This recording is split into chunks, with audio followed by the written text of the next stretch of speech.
We will call this meeting of the JMRL Board Policy Meet to order. And we don't have any remote participants yet. Not yet, correct. All right, so our first agenda item is policy 4.41 bookmobile. Do you want, Marion, you want to say hi and introduce yourself?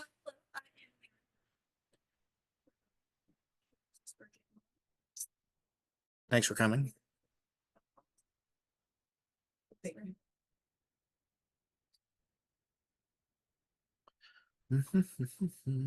Where's share?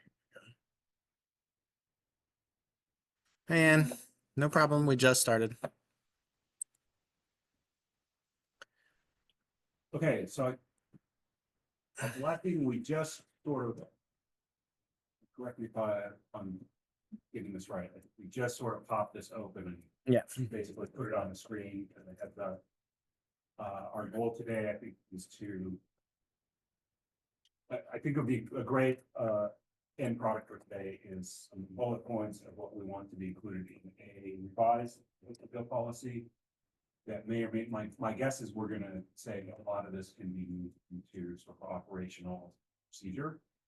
And then, and if that's the case, then what would remain or things that we need to establish at least at a high level in terms of how the bookmobile operates, what do we need to communicate to the public and our stakeholders as usual, about what is the bookmobile and how do you use the bookmobile, what you need to know.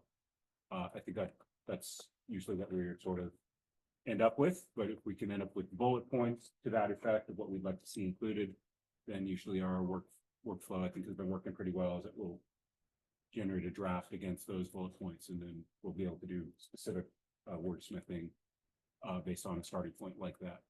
You'll see that we have seen comments from Marion here that she's looked at some things, but otherwise, David, maybe I'll let you sort of introduce.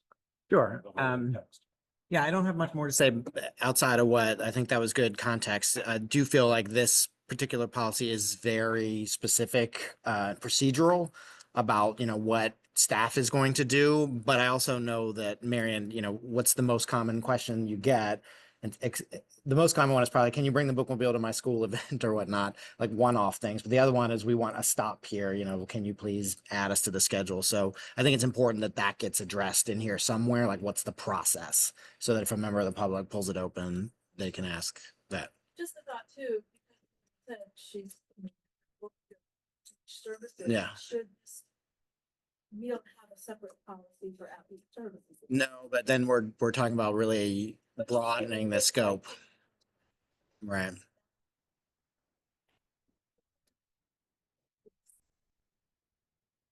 That's a good point. It's probably broadening what this policy is about, which is maybe not a bad idea. Is, hey, we have an area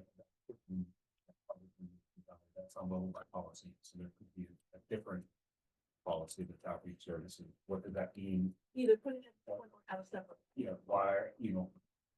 Why and how are we allocating resources towards an outreach manager effort?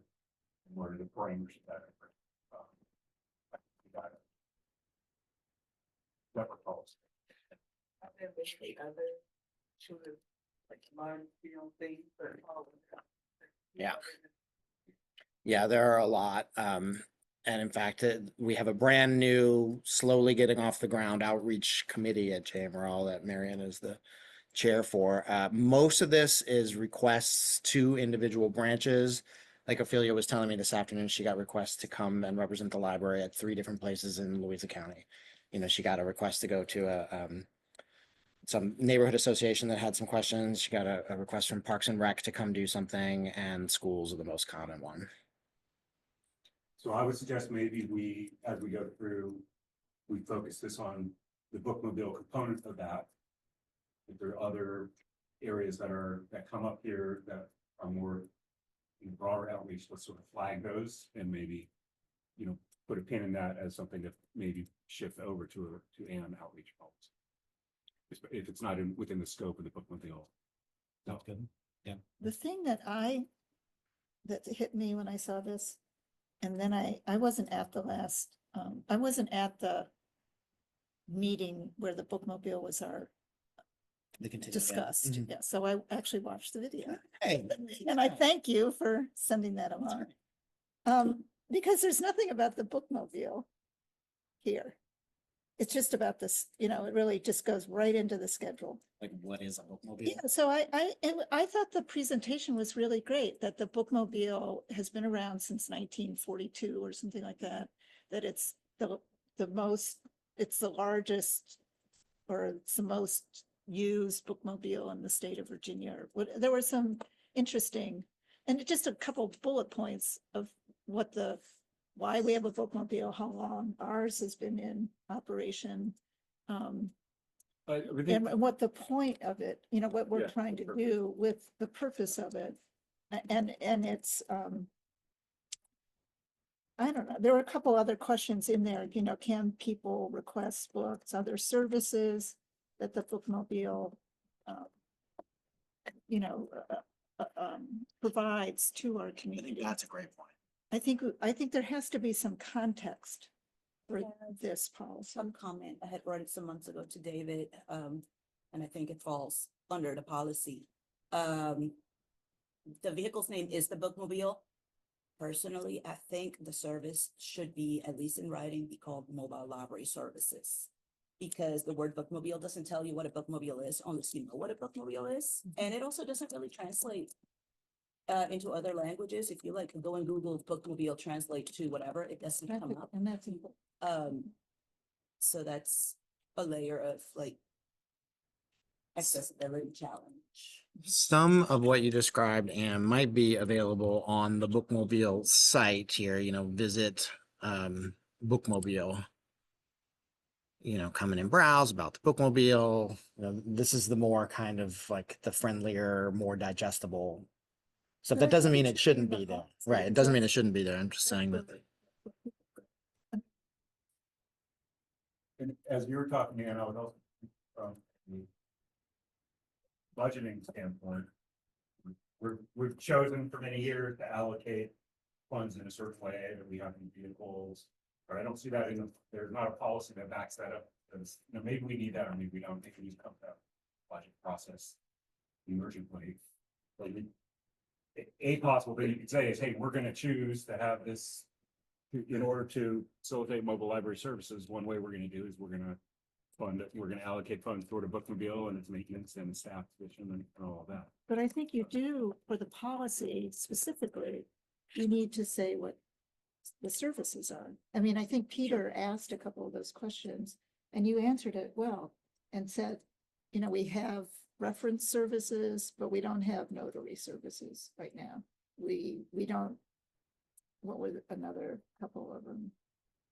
We have hotspots or whatever that is. I don't know, I'm not a tech person, but we don't have computers and I think we need to tell the public what it does and what it doesn't do. You can't print something.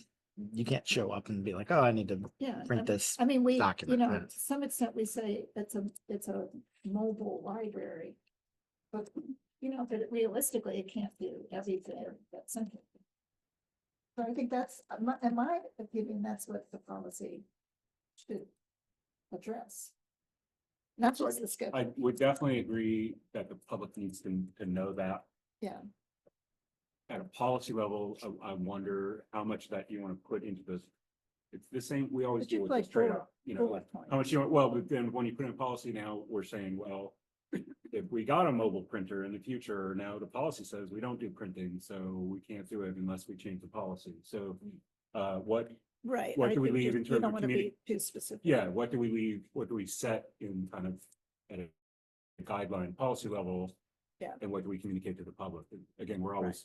I can see putting a few things and then saying see jmrl.org/bookmobile for more, for the complete list of. Because I think you indicated that. There's a possibility, right now, the biggest hurdle to that is the length of time that we're at stop versus would we have to put in limitations of we can do one per person, only take, it has to be by appointment or it can just be walk-in, Yeah. because, and Maybe that we has should- been like the biggest biggest thought that has Reader, like made me reader, throw my staff to get, certified. reader advisors. That's when somebody comes in and says, Yeah, what they're like, what do tell I me, read tell me next? what Yeah, to I write. like this book. Yeah, what or, you and wrote. sign up for programs. Mhm. Is that- Summer reading. So that's Spend that's summer really reading. important for, for a mom to know that she can sign up for the kids. with it.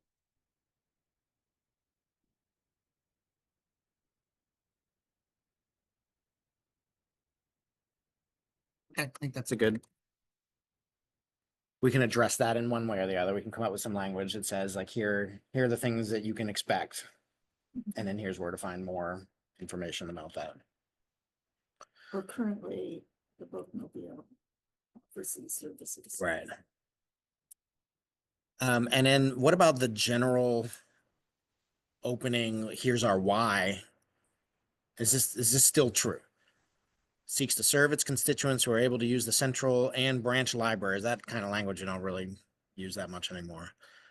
Because of physical impairment, transportation problems, age, or geography. Like, are we keeping those kind of, in some ways we're saying this is a population that has limited access, and that's why we're offering this. Are we keeping that? Yeah. Is that language?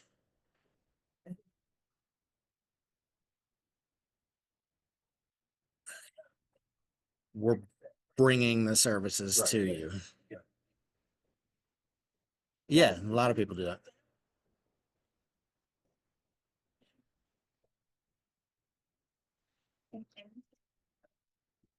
That this is kind of like what we use for a criteria of why are we placing a stop, which is a neighborhood and public stop, like why are we making this location a stop? Versus, an individual. I think that is a good point. So I like the tone. Point. General, we're trying, we always need to set up and do the tone. I do think that's a great one from Marion, though, that there should be some sort of criteria, we only have so many bookmobiles and so many staff, what we're gonna get the most impact, we're gonna choose, based on some criteria, and it could be, use this exact word, we want to get the most bang for our buck, and so some criteria for the person in the portfolio manager position, I think probably are. We do have a section further Yeah, down okay. about how we consider Yeah. a place for a stop. Is there an opportunity with that language to just sort of be consistently in with it seems like with some of that language we've used in other policies that I think on the front end speaks to like, prioritizing access as well, right? Like to our mission and values or Yeah. something like or that. just restate them. Anyway, right? Yeah. I hear you say it's already in the criteria. Could be. Excuse me. Okay, so I think that's just a candidate for some major kind of structural wordsmithing, but our goal is going to be why are we having this? Why do we have a bookmobile? What is the bookmobile, and why do we have this? Yeah, what services can you expect, or what can you expect? And then the whole next section here is about how to get on the schedule, basically, which is a difficult thing to do. The schedule is a very we try not to change it more than once a year at best. We have to reprint our schedules and things like that. A lot of it's all online, but also there are real limiting physical factors. The bus has to be able to fit somewhere and have enough ADA clearance. What is it, 45 feet? 40 feet. So it needs a big space. It needs to be on a route. You can't just pop it and put it someplace else. It needs to be in the line of where the bookmobile is going that day. And it needs to be of service. It needs to be of use to people where it is. And so since this policy was written, it was just Charlottesville and Albemarle that had stops. And now the bookmobile also goes to Louisa and Nelson on Fridays, every other Friday, basically. And the way we determined those Louisa and Nelson stops was largely based on, how much ground can we cover in a huge geographic area, like where are the people and how can we get there? It had very little to do. In some cases, like one of the most popular stops in Louisa was at the Health and Rehab Center until they pulled out from that. And that was very much the people there couldn't get to the branch library, and it was very popular.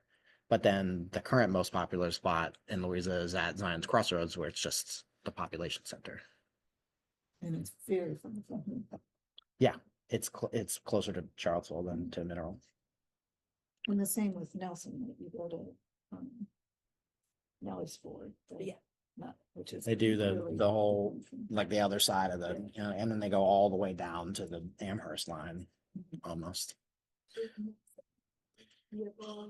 Covered by the technology or is it its own? Not currently, right? This is Bookmobile, and that's not a Bookmobile. It's an outreach vehicle, right? It doesn't have a living collection for it. It's basically, you know, more akin to the library van than it is to the Bookmobile. Well, it can move, it can fit carts on it. It's very nice. Like you can load up carts and put them on there. So you could bring outreach services. Yeah. That's the goal, to schools or wherever. So I guess, Marion, like what are the things here that are still a consideration? A branch within 5 miles of the route. So these are community or neighborhood stops. So this policy makes a distinction between community neighborhood stops and institutional stops. And is that distinction still relevant?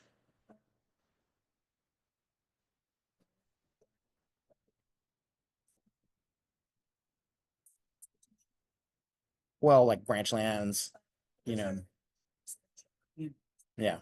So it's still operates as a neighborhood stop. We also have on occasion patrons that are not residents of the location.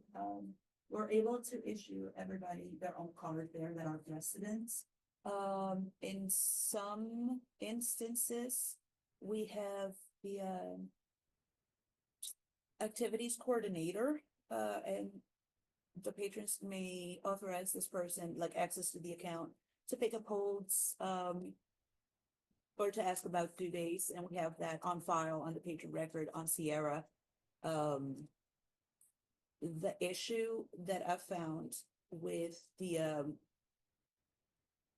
what is it, the not the institutional card, the outreach accounts, we haven't had one. The last one was prior to when I started, and this was end of 2019, 2020. I technically inherited, but we went like right into lockdown and they chose to discontinue participate. So once we reopened and had like regular service, that was no longer the case. What I've come across in similar situations is that usually the contact person position, which is like the activities coordinator or activities director, or, you know, different similar labelings, that position has high rate of turnover at places like this. And even though we waive charges for lost items up to 3 items, not 3 instances, like 3 individual items, they generally don't want to be responsible for keeping track of the things, even if it's technically the deposit collection should stay like in the waiting room. A lot of these places also have their own libraries. There's always the concern of items will get mixed up. The quote unquote person in charge does not want to be responsible for physically tracking these items. So we've just been operating with the patrons with their individual accounts. Do you think that's prohibiting anybody from getting service? Like, are there people in those facilities that because they don't have their own cards, don't have access to the collection? That would have if we had somebody there that was like, oh, I'm getting this on behalf of No, I really branch don't lands. think Or... so. To send out the library card application and have them come in. We do have programming accounts, so if a person wants a hold, they're unable to get their card right at that moment. You'll take But they care of don't it? have the Yeah. application next time. We'll place the hold with a note with their name. We'll bring it around next time once we finish processing. Kind of operating it. I don't know if everybody here is familiar with the work we do in partnership with Meals on Wheels. So we do that relay with whoever's the activity coordinator. I haven't seen that us not leaving items in, you know, like their lounge or whatnot has limited Yeah, access. I think there was a big push for that like 10-ish years ago, maybe more, for these deposit collections where it's like the library works with an institution to say, okay, we're gonna bring, you know, like one of those carts. We're gonna bring a whole cart full of materials and we'll be back to get it in a month and you all can use it as an institution, you know, rather than saying, okay, Anne in room 1 wants it and then Marianne in room 2 wants it. I think my druthers in looking at the way this is constructed is to remove most of this language basically, and that we Especially in can, nursing. yeah, That's you not don't go- used in. and I think that all of this though is procedural, you know, that we can be flexible moving forward on how we offer services as long as we're not violating any policy that's out there. So I kind of feel like certainly all this stuff in the middle here, yeah, you know, it's going to be a half an hour. You need this many, these kind of metrics. These, a lot of these metrics are for keeping a stop. You know, like how are we going to evaluate it, which is not useful for the public to how do they add a stop. This is how would they prevent it from being dropped, maybe. And then all this stuff at the end about outreach institutional cards, I would vote that we get rid of here and make it into some procedure that would leave us some flexibility so that if it does look like that's the smart way to go and the best way to provide services, that we'd be able to do that. Communities require like the same level or type of support across the board.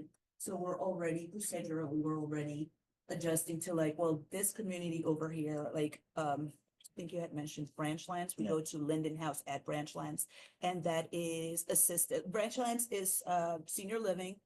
Linden House is assisted living and memory care. In this place, the activities coordinator comes out with the patrons.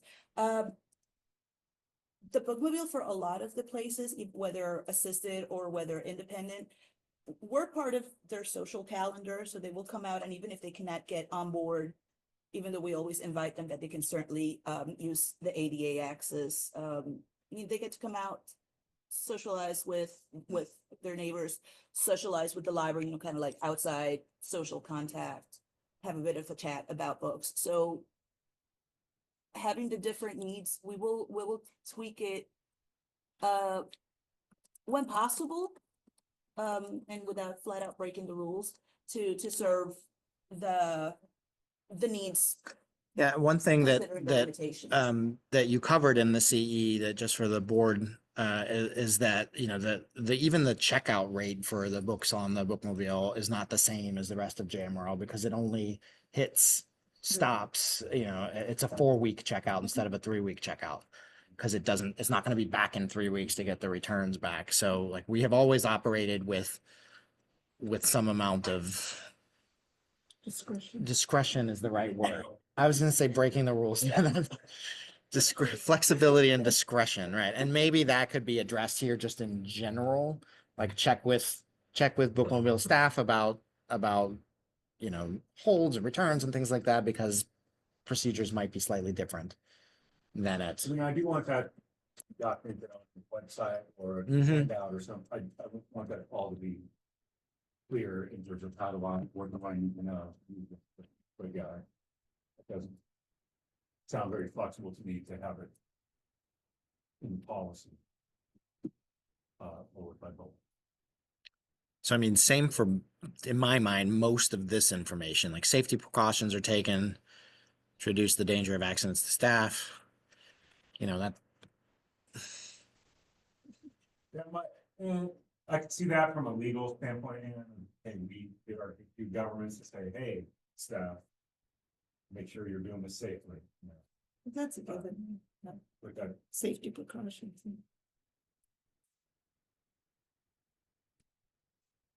yeah, at a high level, as a trustee, my interest is, let's operate the service and get good results and do it effectively and efficiently. And this is why we're doing. And this is why we're doing it. And these are the services that are And provided. then, right, and then for the public, the consumers of that service to know, here's what it is and how do I use it. I do think So my thought, David, as you're going through this. Probably it works at the policy level, because it's consistent with other things we do in other policies. If you want to request a stop in the policy, here's the form. Yeah. And that's probably enough. And then on the form, I would suggest, which is under procedural You control, have more. you put these criteria, hey, as you're filling out these forms, here was what you need to know about what how the choices we're going to. And I would think we really kind of need two things too, because I mentioned there's the stop, which is like every Tuesday at 4 o'clock, we're at this location, you know, and you can count on us to be there. And then there's the outreach visits where Marion's in the Dogwood Festival, or she's at the in Louisa at the African American Heritage Festival. So that's, you know, there's a separate place that we already have something there where you can request like a visit, basically. Right. Ideally, in an ideal world, we have more than one vehicle housed with Marion and more staff for her to be able to do those things. Because right now we have to say no to a lot, just because of the limitations of only having one vehicle that's on the road all day, every day. But like in the policy, shouldn't it be clear to people that want a bookmobile? That, especially that first sentence, that it's a policy that a stop not be added if there's a branch within 5 minutes. If that's a constraint we want to add at this level, we can add it. Yeah, Um, just so people know that there's limits to what. That's for the community or neighborhood stops. So Yeah. if you said, I want the bookmobile to come to the corner of like park and, you know, be right at my house there, Yeah. then we would say, well, no, because you've got You have that a there. library just Yeah, it's right down the street, right? Yeah. But if you said, oh, I'm running a facility of some sort and I'd like you to come. And that's probably more of the requests that we get. Yeah. Schools. See, or senior centers, rec centers.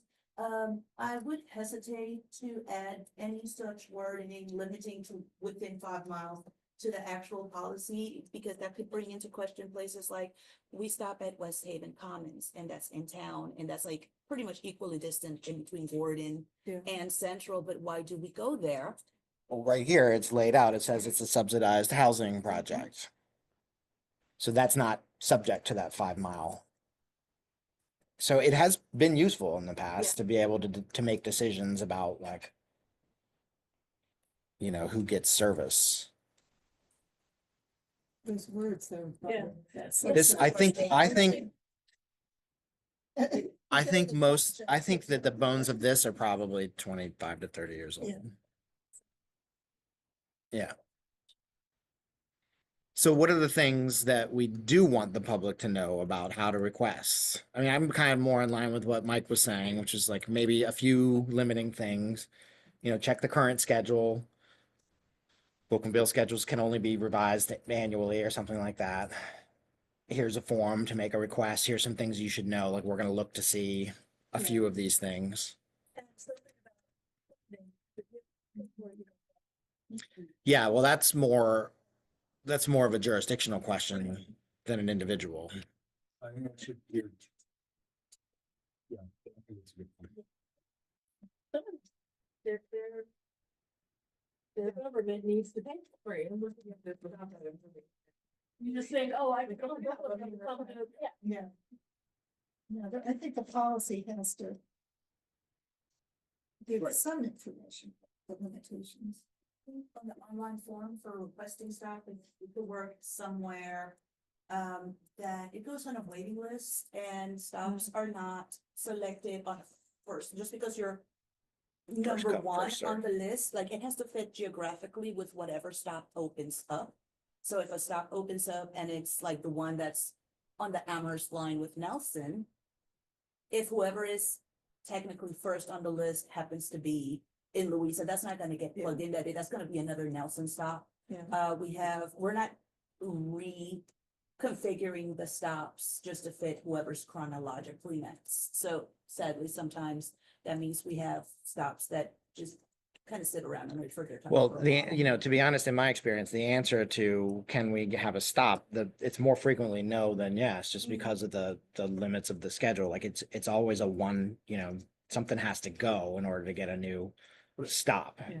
So I think what I would envision, and it's probably is also be intend, but just be more explicit about it. If we're moving this out, I would envision that we have a clear procedure that describes all of this.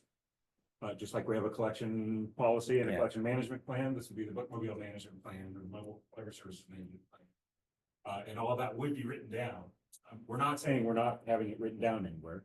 We're saying we're moving it from the policy level to area to a procedural level that's under staff control. And so then between you and David, change it. But yes, I'll just say, I would have the expectation that all of these sort of details are going to be down Yeah. somewhere and available. To the public. To the public. And the form might have a condensed version of the highlights of that, and then at the bottom of the form, if you need to know our specific criteria, here's our link to our, management plan.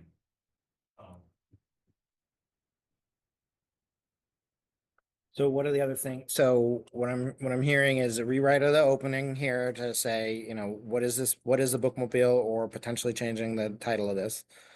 And what kind of services does it offer? And then under the scheduling part, be a little bit about like, here's how you can find out where it is now. And here's some more information about that. Here's where you can request a stop and maybe have a little bit more information there, something about the funding sources. So there's sort of 4 variables that I'm noticing here, and you tell me what level they need to be exposed at, but there's a concept here of an institutional stop versus a neighborhood stop. Is that a useful distinction that we need to carry forward in somewhere?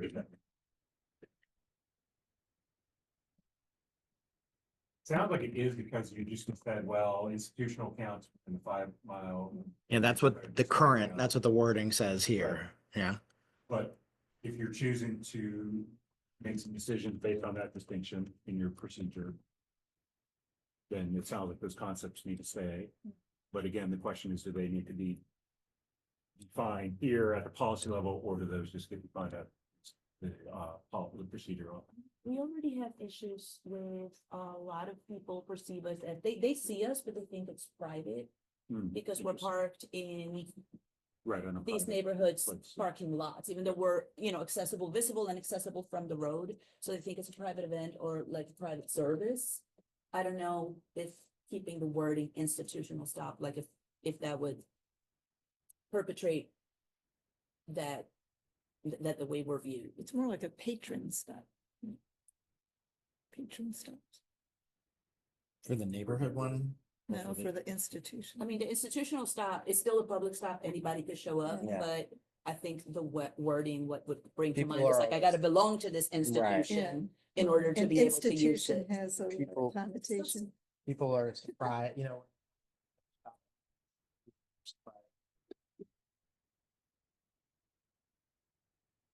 I think there are 4 places that pin.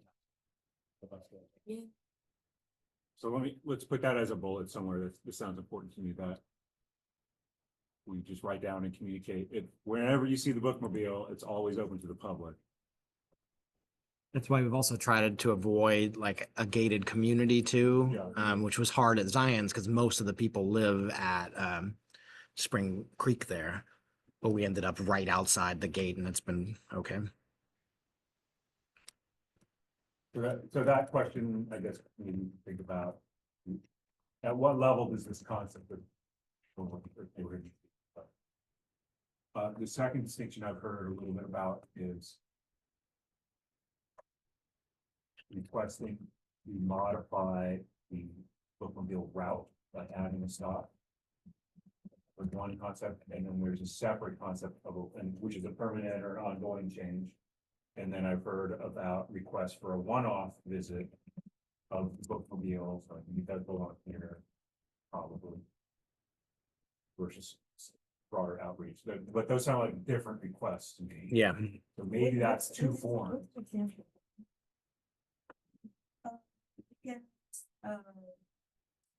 Some of them are recurring annually, but we go to the Dogwood Festival Parade.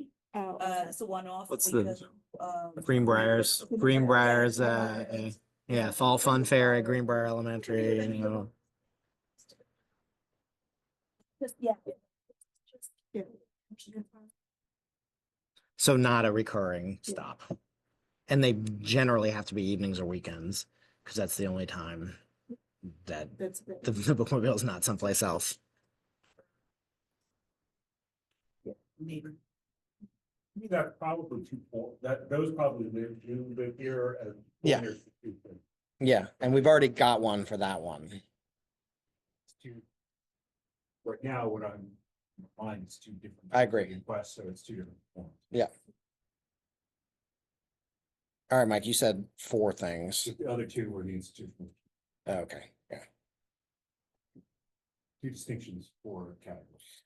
What about this whole chunk, which I know Marion wants to make sure is preserved somewhere? It's different from what, since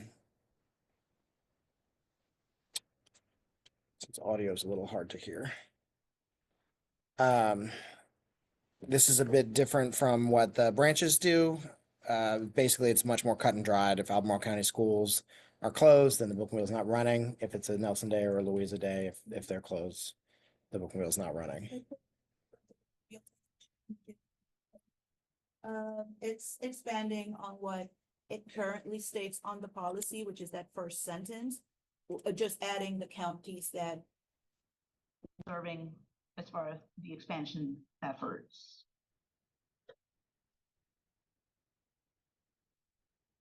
Again, it's what detail needs to be in the policy, because maybe this would change in the future.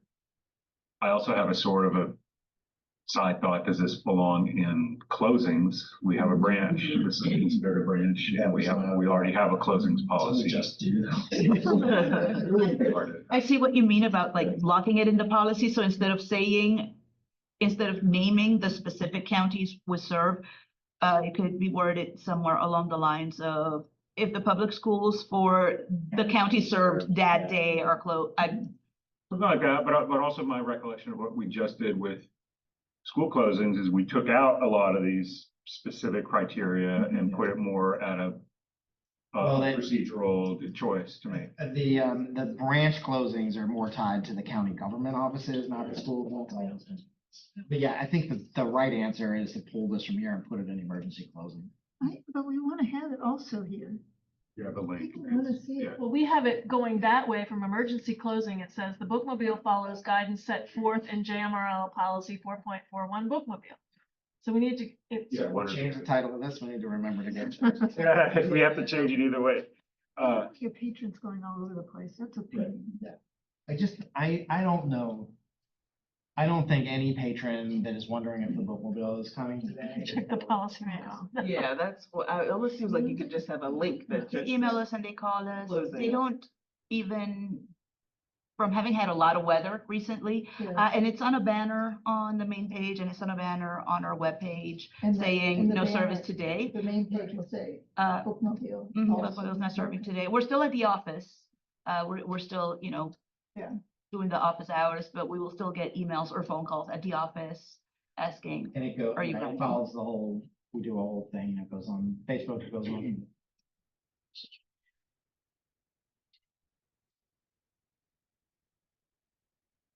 But like the TV doesn't.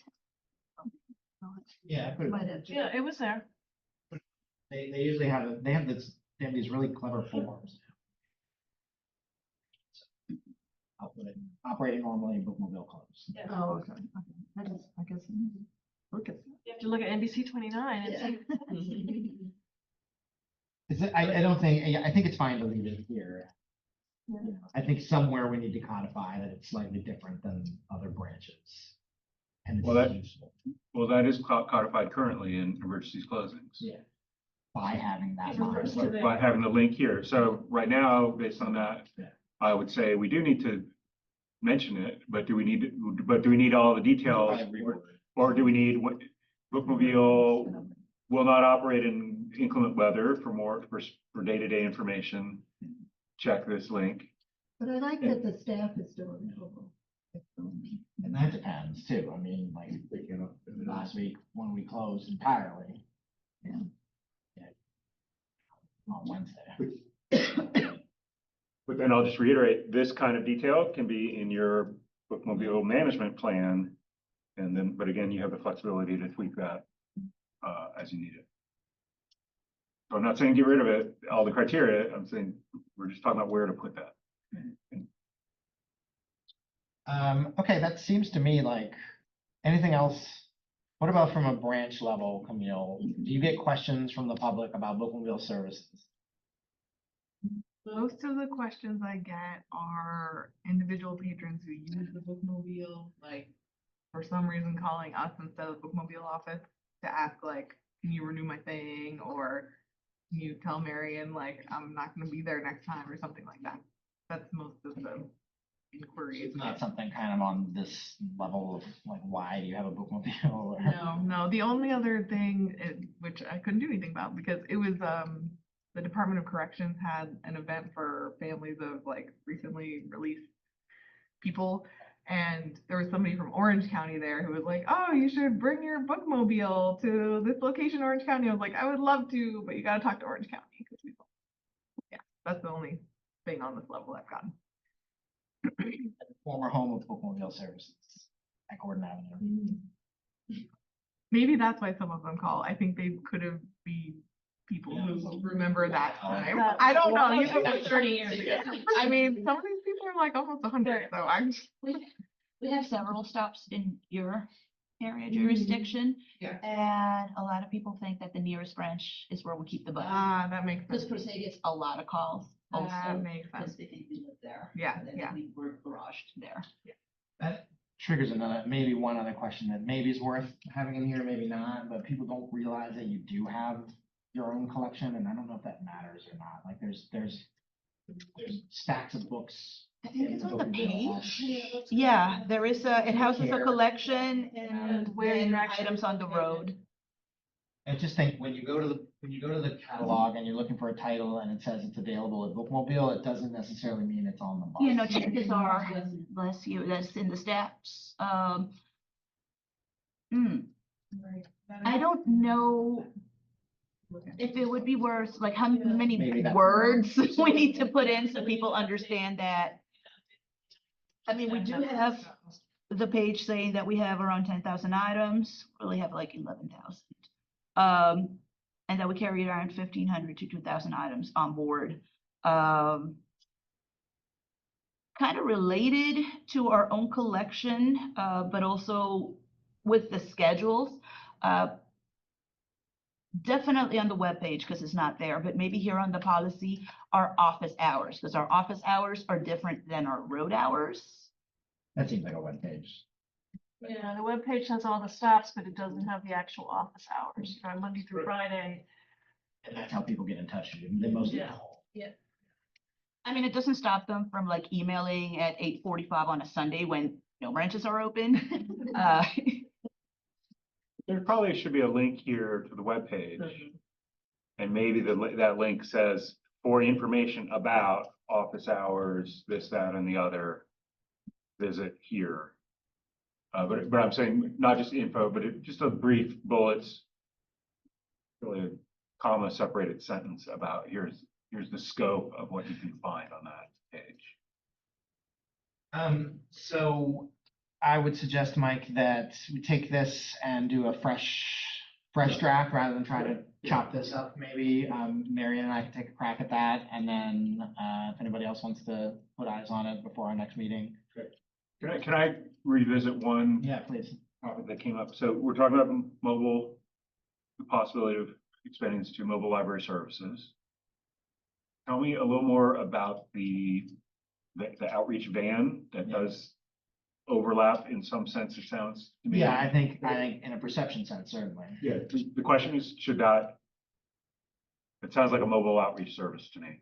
Should that be encompassed here? And if so, should It it? does not provide the full range of services that the bookmobile does. And it's tied to one branch in one locality. So basically it was paid for by fundraising. But we from- could have other ones and Yeah, we could, potentially. and we could point out that if you want one too, talk to so-and-so county Yeah. and you could get one. I'm just saying if we're calling, and tell me if I'm correct, so it doesn't have a route. It does or does not have a route, Does not- but it's available for what I've just called one-off visits. Yes. So to me, it sounds like you would, At least we acknowledge. should mention that existence, how it's funded, and how you're requesting a one-off visit of the bookmobile or in available counties, a mobile outreach van. It's Violet, it has it. Okay, all right. We're doing the one-offs in counties that we've established routes. Mhm. I'm not sure how prudent it would be to do one-offs other than JMRL events Yeah. at the locality that currently hasn't contracted for regular bookmobile Mhm. service. In this case, we're only talking about Nelson County, Okay. you know, and what they can. And that's not under Marion's purview. They don't drive. She and the bookmobile outreach services staff don't drive that vehicle. It's just the Nelson County staff. It lives in Nelson County. Sounds like a mobile outreach service. So to me, Understood, maybe yeah. the thing to do here is Nelson County has funded a more limited mobile outreach van called Violet. Let's put that in there. Here's how you request a stop from Violet. Absolutely. And then that would just, we would know about its existence. And somebody now could say, hey, why don't we have one too? I think in the future, when Marion's plans for world domination come to fruition, there is a second vehicle with more staff to support this, and that doesn't necessarily have to be a full-on bookmobile for the regional system. Yeah. You know, where it has shelves and a collection. It would be more like, okay, I'm gonna go run the route to do the bookmobile stops today. You take this and go to this event in the park, or you take this and go there. Which is, you know, a little bit what they can do in Nelson County now, but that's the only place. But I 100% agree with you that if I were looking for a policy about what that vehicle is, this is where I would look. Yeah. To something. And I like the idea of having you there to inspire people. to put it in their own. Is it mentioned on Nelson's page? Sure. It says under Grow Nelson that they have the outreach vehicle. Put it under their. Entirely paid for by fundraising. Do they name it? Violet. They did name it Violet. Is that, it's got purple hints in it. Yeah, you'll see it when we go down to Nelson in 2 months. Yeah. I know when I went to, years ago, when I went to PLA in Philadelphia, they were showing off their mobile vehicle, which was like, they had computers on it. Like, you know, Yeah. it was more of a, not just a collection, it was, you know, they had computers and printers and that was years and years ago. So there's that kind of outreach vehicle also that, you know, has books, but also has space for some of these other things. Yeah, I remember discussions. That was a real hot topic, like mobile computer labs that were around. I think we've seen less and less of that. We've seen more and more kind of one-to-one initiatives in school systems and access. But some of them have, you know, like the screen on the outside so that you can do like programming and show a movie or have an outside meeting or something. Some of them have like ice cream van. Well, the county has an outreach vehicle now Yeah. that you can like write on. write on it. Yeah, I forget what they named it. Albemarle Speaks. They had a, Let's talk. It's the county. Yeah. They come to the How To Festival.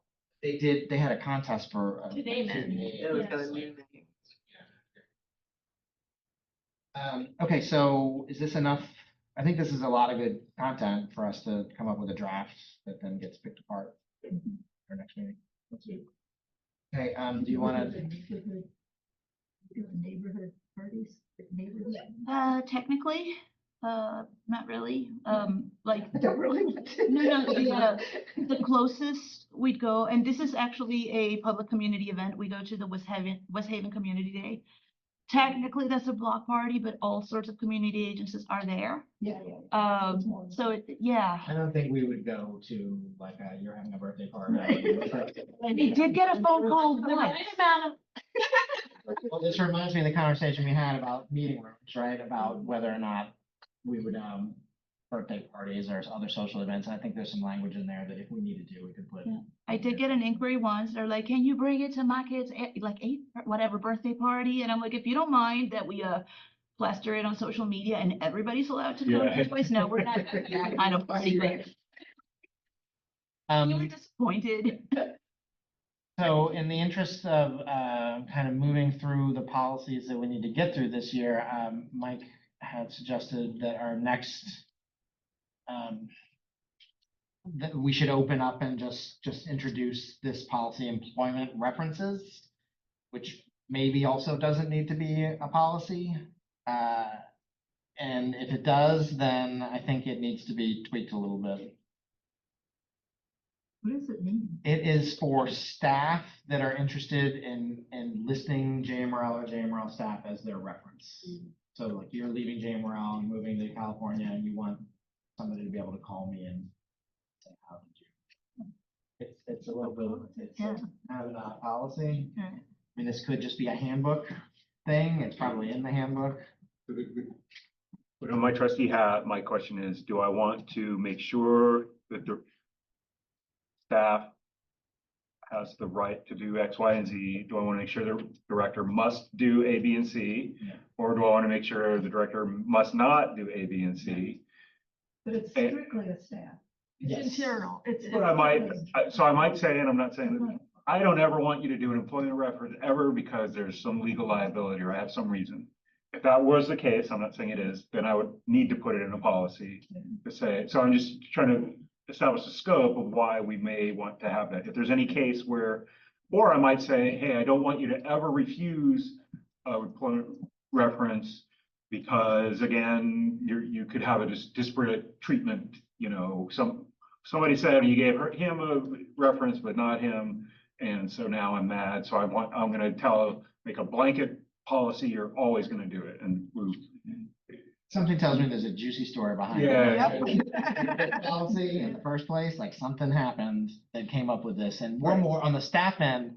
Most staff are familiar with that form that just says, I allow JMRL to serve as a reference for me, and I promise not to hold right. the library at fault if I don't. When was that?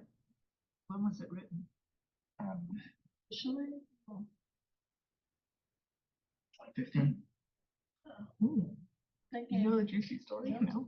I would have guessed it was more than Maybe 50 years. maybe ago. it's something in one of the jurisdictions, you know, maybe the city had something and they told the administration needed to have a policy. I would do some digging here to make sure, like, is this something that just a blanket every organization should have? Right. I've never seen anything. Does the city have anything equivalent to this with their HR stuff? Still, that would be procedural. I mean, We it would. probably can go to the library board meeting from that, whenever this was passed and figure out what started it all. What started this? I can check on that, though, does.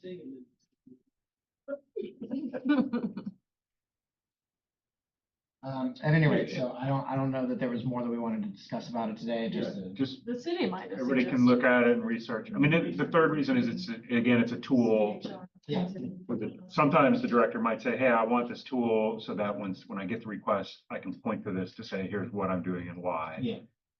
So if We do people- certainly use, this is the procedure that staff uses, you know, somebody says, I'm applying for a job, and say, okay, we'll fill this form out. But if you told me you wanted a tool so that, in other words, this is a different level for you than, oh, it's in the employee handbook, because you wrote the employee handbook.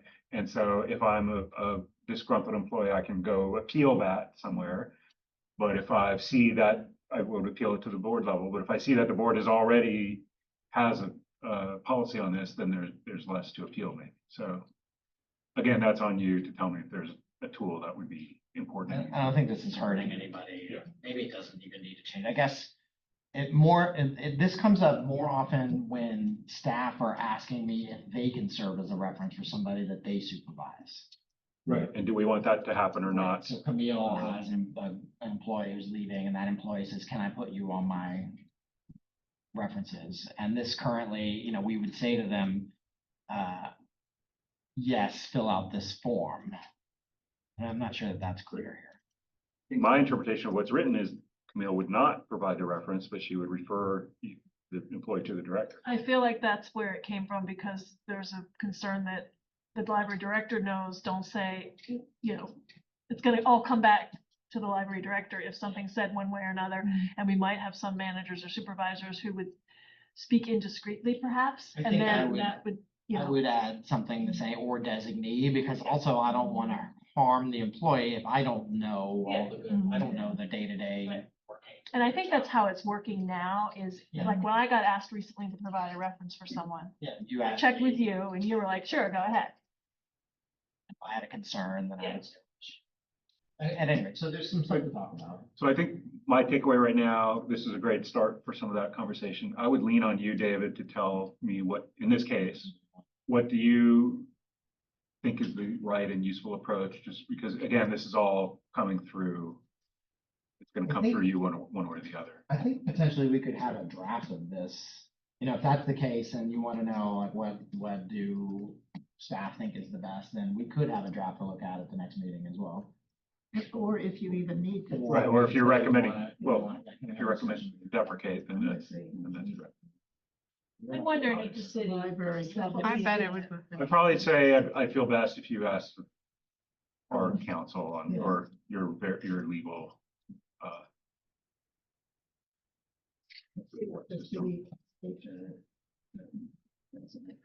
Okay.